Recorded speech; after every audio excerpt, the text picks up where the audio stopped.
Friends, current affairs linkage with UPSC syllabus में आप सभी का स्वागत है। आज के इस सेशन में हम 2 सितंबर के इम्पोर्टेंट करंट इवेंट के बारे में डिस्कस करेंगे और उसको हमारे सिलेबस के साथ में लिंकअप करने की कोशिश करेंगे। तो सबसे पहले तो आदित्य L1 मिशन जो है वो उसके ऊपर डिस्कस कर लेते हैं कि उसको अभी लॉन्च किया गया था और वो सक्सेसफुली रहा है। तो ये जो है सिर्फ एक इवेंट है। इसका जो ओवरऑल जो हमने डिस्कशन किया था, जो चंद्रयान मिशन था, उसी डायरेक्शन में आपको इसकी प्रिपरेशन करनी है। जो चंद्रयान मिशन में हमने कुछ चीज़ों को देखा था कि हमको कौन से फैक्ट हमारे लिए इम्पोर्टेंट हैं और कौन से नहीं। उसको आप वापस से उस वीडियो को देखिए, प्रीवियस वीडियोस में जाइए और वहाँ जाके देखिए। हमने उसके बारे में अच्छे से डिस्कस किया है। यहाँ पे ये जो है एक फैक्ट जुड़ जाता है, एक इवेंट है जो इसी अंतरिक्ष क्षेत्र के साथ में जुड़ जाता है। कभी भी मेंस में आदित्य L1 मिशन को लेके क्वेश्चन नहीं आएगा। ये जो है, ये पूरा जो सिनारियो बन रहा है अभी, वो एक अंतरिक्ष क्षेत्र को लेके क्वेश्चन जनरेट होगा कि भारत अंतरिक्ष क्षेत्र में कहाँ आगे बढ़ रहा है, अंतरिक्ष जो अर्थव्यवस्था है उसमें भारत के लिए क्या चुनौतियां हैं, भारत के जो प्रयास हो रहे हैं अंतरिक्ष अर्थव्यवस्था में वो भारत को किस तरीके से प्रभावित करते हैं, इसके क्या लाभ हैं, क्या चैलेंजेस हैं, भारत को विश्व व्यवस्था पटल पे कहाँ पे इससे वेटेज मिलेगा, इस तरीके से क्वेश्चन जनरेट होगा।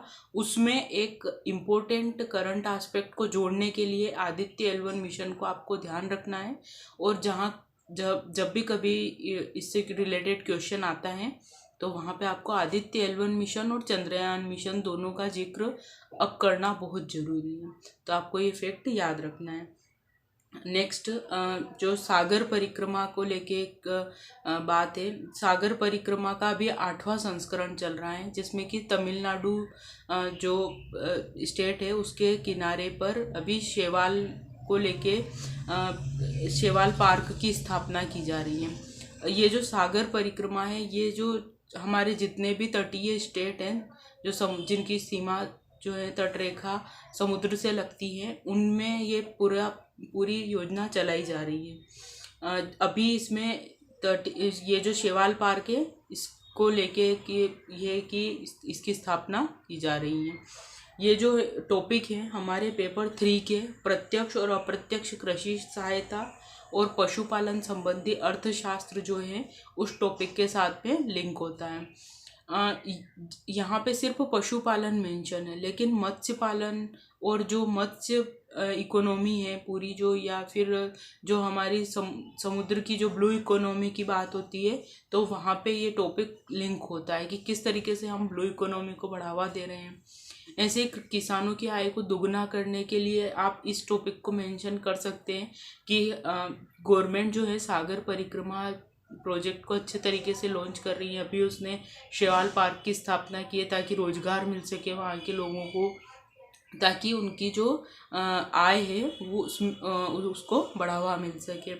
तो इसकी ये एक न्यूज़ थी कि इसमें तटीय मछुआरे, युवाओं और महिलाओं के लिए रोजगार के अवसर पैदा होंगे और शेवाल की खेती को बढ़ावा मिलेगा, जिससे जो उस पर डिपेंडेंट जो उद्योग है उसको बढ़ावा मिलेगा। और जो शेवाल है वो कई तरीके की जो औषधीय जो होती है उसमें भी काम आती है, औषधि दवाएं बनाने में, तो उनको भी बढ़ावा मिलेगा। और जो शेवाल प्रसंस्करण उद्योग होते हैं और अलग अलग तरीके से जो इसके अलग अलग यूज़ होते हैं उन सभी को बढ़ावा मिलेगा। यानी ओवरऑल इससे अलग ही तरीके से एक रोजगार जनरेट होगा और इकोनॉमी को बूस्ट मिलेगा। एक और इसका ये प्रभाव है कि अगर हम इस तरीके से पार्क बनाते हैं तो उससे इकोसिस्टम को भी इफेक्ट पड़ता है पॉजिटिवली, क्योंकि हम उसको इनडायरेक्टली संरक्षित करते हैं, जिससे कि वहाँ की जैव विविधता वैसी की वैसी बनी रहे। तो ये एक जैव विविधता संरक्षण का प्रयास भी है। तो जब जैव विविधता संरक्षण का प्रयास आए विथ डेवलपमेंट, तो वहाँ पे आप इसको मेंशन कर सकते हैं। मत्स्य पालन विभाग जो है वो इसको देखता है और इस जो सागर परिक्रमा है इसका मुख्य उद्देश्य है समुद्री मत्स्य संसाधनों के सतत उपयोग और समुद्री इकोसिस्टम की सुरक्षा पर मछुआरों, मछली किसानों और अन्य हितधारकों के बीच जागरूकता पैदा करना, मछुआरों, तटीय समुदायों और अन्य हितधारकों के साथ बातचीत की सुविधा प्रदान करना, रोजगार और उनसे रिलेटेड जितने भी इश्यूज हैं उनको देखना। ये जो योजना है उसका ये 8वां चरण है। जो 7 चरण थे वो जो पूर्वी तट है गुजरात, दमन दीव, महाराष्ट्र, गोवा, कर्नाटक, केरल और अंडमान निकोबार द्वीप समूह में पहले किए जा चुके हैं। तो ये एक एस्पेक्ट था जो किसानों की आय को लेके, कृषि, मत्स्य पालन, ब्लू इकोनॉमी, ऐसे अलग अलग टॉपिक्स के साथ में लिंक होगा। नेक्स्ट टॉपिक है, टॉपिक नहीं है, इसमें एक वर्ड है जिसका कि हम यहाँ पे मैं बता रही हूँ आपको, ताकि आप आपके आंसर में स्थानीय निकाय वाला या पंचायतों से रिलेटेड क्वेश्चन आता है तो वहाँ पे उसका यूज़ करेंगे तो आपका आंसर अच्छा लगेगा। अभी एक जगह पे एक मेंशन आया था जहाँ पे पंचायतों को लेके परिवर्तन निर्माता और परिवर्तन के कारक संज्ञा दी गई। तो परिवर्तन के कारक तो एक कॉमन टर्म है, लेकिन परिवर्तन निर्माता एक नया टर्म है, नई शब्दावली है जिसको कि आप आंसर में यूज़ कर सकते हैं। जहाँ कहीं पे भी पंचायतों की बात आती है तो वहाँ पे आप लिख सकते हैं कि पंचायतें जो होती है वो परिवर्तन निर्माता होती है, परिवर्तन निर्माता के तौर पर काम करती है। तो इससे आपका आंसर जो है वो अच्छा लगेगा और अट्रैक्टिव रहेगा। फिर नेक्स्ट न्यूज़ है प्रश्नकाल और शून्यकाल को लेके। अभी जो संसद का विशेष सत्र बुलाया गया है वो प्रश्नकाल और शून्यकाल के बिना होगा। अब ये जो न्यूज़ है वो मेंस के पर्सपेक्टिव से इतनी इम्पोर्टेंट नहीं है, लेकिन जो प्री है उसके लिए प्रश्नकाल, शून्यकाल और इस संसद से रिलेटेड, संसद की कार्यवाही से रिलेटेड, कार्य संचालन से रिलेटेड जितनी भी चीज़ें होती है वो आपको कवर करनी है। और प्रश्नकाल और शून्यकाल ये 2 ऐसे टॉपिक है जिससे प्रीलिम्स में हमेशा क्वेश्चन आते हैं, तो आपको इनके बारे में प्रीलिम्स ओरिएंटेड तैयारी करनी है। नेक्स्ट टॉपिक है कौशल विकास से रिलेटेड। कौशल विकास जो टॉपिक है हमारा पेपर 2 के साथ में लिंक होता है। मानव संसाधनों से संबंधित सामाजिक क्षेत्र, सेवा के विकास और प्रबंधन से संबंधित विषय के साथ में, और साथ ही साथ ये पेपर 3 में रोजगार से संबंधित जो विषय हैं वहाँ पे भी लिंक होगा, क्योंकि कौशल जो है वो मानव संसाधन को इन्हेंस करता है और रोजगार को बढ़ावा देता है, इसलिए ये दोनों के साथ लिंक होगा। तो ये पेपर 2 में भी पूछा जा सकता है, जहाँ पे मानव संसाधन से रिलेटेड कुछ क्वेश्चन आए तो आप वहाँ पे भी इसको मेंशन कर सकते हो, और रोजगार से रिलेटेड अगर कोई क्वेश्चन आता है तो आप वहाँ पे भी इसको यूज़ कर सकते हो। अभी जो कौशल विकास है उसमें नैनो इंक्यूबेशन सेंटर बनाए जा रहे हैं जहाँ पे कि लोगों को कौशल विकास के लिए प्रशिक्षण दिया जाएगा। ये जो है कौशल विकास योजना का 3रा चरण है। इसमें औद्योगिक प्रशिक्षण संस्थानों में उद्यमिता विकास केंद्र शुरू करने के साथ ही जिला और ब्लॉक स्तर पे, मतलब अब हम बिल्कुल निचले लेवल पे जाके नैनो इंक्यूबेशन सेंटर खोलेंगे जहाँ पे युवाओं में उद्यमशीलता को प्रेरित किया जाएगा और उनको उसके बारे में प्रशिक्षण दिया जाएगा।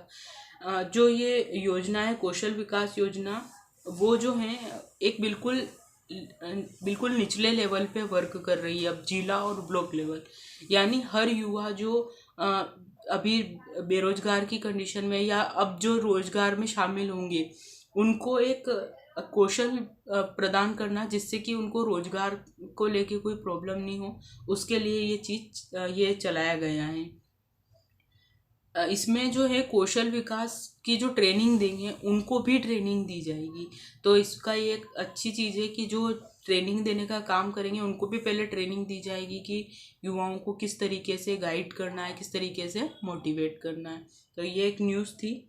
नेक्स्ट न्यूज़ है भूजल की कमी। इसके बारे में हम पहले भी डिस्कस कर चुके हैं। इसमें एक इम्पोर्टेंट फैक्ट है जिसको कि आपको अपने नोट्स के साथ में अपडेट कर लेना है। इसमें एक संस्था है मिशिगन, अमेरिका स्थित मिशिगन विश्वविद्यालय है, उसकी एक रिपोर्ट है। उसने एक अध्ययन किया है कि भारत में 2080 तक भूजल में 3 गुना की कमी हो सकती है। ये एक फैक्ट है जिसको कि आप अपने आंसर में लिख सकते हैं। इसमें बताया गया है कि भारत के किसानों ने यदि मौजूदा दर से भूजल का दोहन जारी रखा अभी जिस रेट से हम कर रहे हैं उसी रेट से करते रहे तो 2080 तक 3 गुना की कमी हो जाएगी, जो देश के खाद्य और जल सुरक्षा को खतरा पैदा करेगी।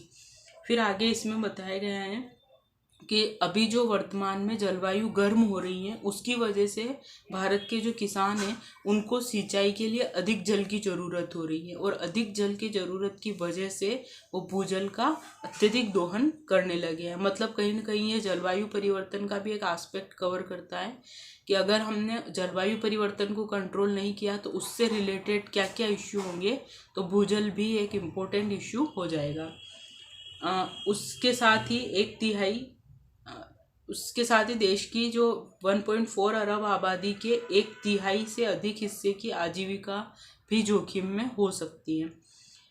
भारत के भूजल का सबसे अधिक दोहन करने वाला देश होने और क्षेत्रीय और वैश्विक खाद्य आपूर्ति के लिए इसके एक महत्वपूर्ण संसाधन होने के चलते एक चिंता का विषय है। मतलब भारत जो है उसकी खुद की आबादी बहुत ज़्यादा है, और साथ में जो क्षेत्रीय और वैश्विक खाद्य आपूर्ति श्रृंखला है उसमें एक इम्पोर्टेंट रोल प्ले करता है, तो ओवरऑल ये वर्ल्ड लेवल पे इफेक्ट डालेगा। फिर इसमें एक और चीज़ तापमान बढ़ने की बात का जिक्र बार बार आया है, जिसको कि आप अपने जलवायु परिवर्तन के साथ में मेंशन कर सकते हैं। ये जो टॉपिक है ये पेपर फर्स्ट के साथ में, जहाँ पे हमने देखा था कि जो जलवायु भूभौतिकी स्रोत है जिसने जल स्रोत देखा था और हिमावरण, वहाँ पे ये लिंक होगा। तो इस तरीके से ये कुछ इम्पोर्टेंट करंट इवेंट थे जिनको कि हमने डिस्कस किया है, और अपने जो यूपीएससी मेंस का सिलेबस है उसके साथ में लिंक करने की कोशिश की है। आपको डेली अपडेशन मिलती रहे, वीडियो अपलोड होती है, आपको नोटिफिकेशन मिले, इसके लिए आप इस चैनल को सब्सक्राइब कर लें, ताकि आप जो है अपना जो डेली रूटीन है उसको कंटिन्यू कर सकें, और जैसे ही वीडियो अपलोड हो आपको नोटिफिकेशन मिल जाए।